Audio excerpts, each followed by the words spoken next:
Hey, 반갑습니다. Well, if you're wondering what questions you're going to be asked on your interview, whether it be for EPIK or Hagwon, here's a good heads up. Special thanks to my online friend Dan, who has been following my blog and my YouTube videos for quite some time now, been a contributor, positive contributor for quite a while, so special thanks to Dan. He just recently was offered a job teaching in Korea with EPIK, and he's also applying at Hagwon's, but he decided to share the questions through his blog and to anyone who's interested. So the link to his blog is in the comment section below with the questions as well, but I'm just going to go over them real quickly here. And nothing special, I just have them on my laptop here in my hand. I'm just going to read through them real quickly, maybe throw a couple comments in here and there. Anyway, number 1, what is your teaching philosophy? Number 2, why did you choose South Korea over other Asian countries? You may want to think this one through, just some of the sensitive issues here and there. Just be professional about it, you should be okay. Number 3, if you noticed your co-teacher making a mistake in English, how would you handle it? Now, I don't think that there's a correct answer. I mean, every situation is going to be different. If it's a blatant thing, I would never correct your co-teacher unless you have a real special relationship or they're seeking advice from you.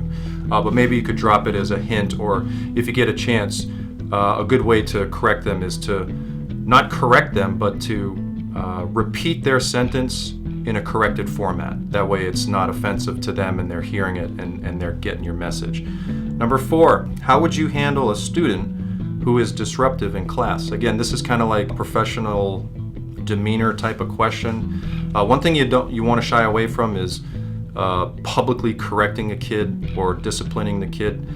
Maybe some nonverbal communication, like a look without disrupting class, may kind of squash the issue, but if not, there's ways to address the situation in class, or after class you can pull the kid aside.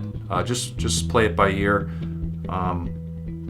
Number 5, what makes you stand out compared to the other thousands of teachers applying with EPIK? Now, I touched on this in a video about having your interview and looking for ways to separate yourself from other teachers. And one of the things I mentioned was something that you do in your personal life, whether that would set you aside, whether it be some hobbies that you're involved in, or maybe you're a volunteer, or you're doing positive things with society that would reflect well in the classroom here, shed a positive light on you. So think that one through, because I'm sure that they're going to ask you that. And it's a very good question, because there are thousands of people. There's the same amount of applicants, if not more, because the economy is bad around the world.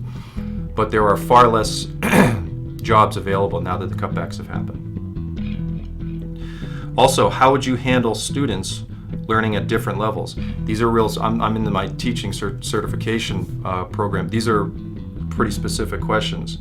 Learning at different levels, and a lot of your classes are going to have different level English students. So you're going to have students that are going to be, especially in middle school, they're going to be able to carry on a conversation with you. And in the same classroom, if it's a mixed class, mixed ability class, you're going to have students that have almost no English skills. They don't have access to a Hagwon. Their parents have put them in a Hagwon. They don't care about English, whatever it might be. So how do you handle that? That's I would think that one through. The best way to do it is to think of activities that are going to be stimulating enough that you can work with the advanced students, but also simple enough or straightforward enough where the less advanced students can benefit from it. But also activities where they're going to be able to work in groups where the lower level student is going to have access to the higher level student. And they both benefit from that, because the higher level student is then challenged to think of ways to teach what they know, and that is one way to solidify any type of knowledge that you learn. So that's probably a good answer for that one. Have you ever done drugs? That's all on you. Hopefully you haven't. And if you have, hopefully it doesn't show up in the blood test that you have to take and the P test. So stop way ahead of time. 7, do you have any disabilities that would prevent you from doing your job? Just be open and honest about that. 8, have you ever had any counseling? Obvious question. If you've ever had any medical, psychological counseling or anything like that, it's just a way for them to reflect, to show a reflection on yourself about your emotional, mental stability, because I'm going to tell you right now, when you encounter some of these hell classes from the depths of hell, which you will, you're going to be pushed to the edges of your professionalism. So, and also for other reasons too, because you're going to be dealing with children, Korea's children. So they're concerned about that.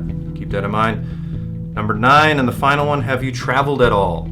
Pretty generic question, but it's good because if you have not traveled at all, they want to know, maybe, possibly, because if you come to Korea and you're from Canada or the United States, especially like the Midwest or something like that, or the Southern South, Deep South, you might just be like shocked out of your brain cells and like, get me out of here. And that's a waste of time for them. So maybe if you've traveled, and just show an enthusiasm for travel and other cultures and learning other cultures and their languages and things like that. And I think you'd be all set. Again, special thanks to Dan. Check out his blog. It's brand new, so don't expect too much yet, but it will grow, I'm sure, in the future. Hopefully this was helpful for you. Thanks for watching. See you next time. Peace.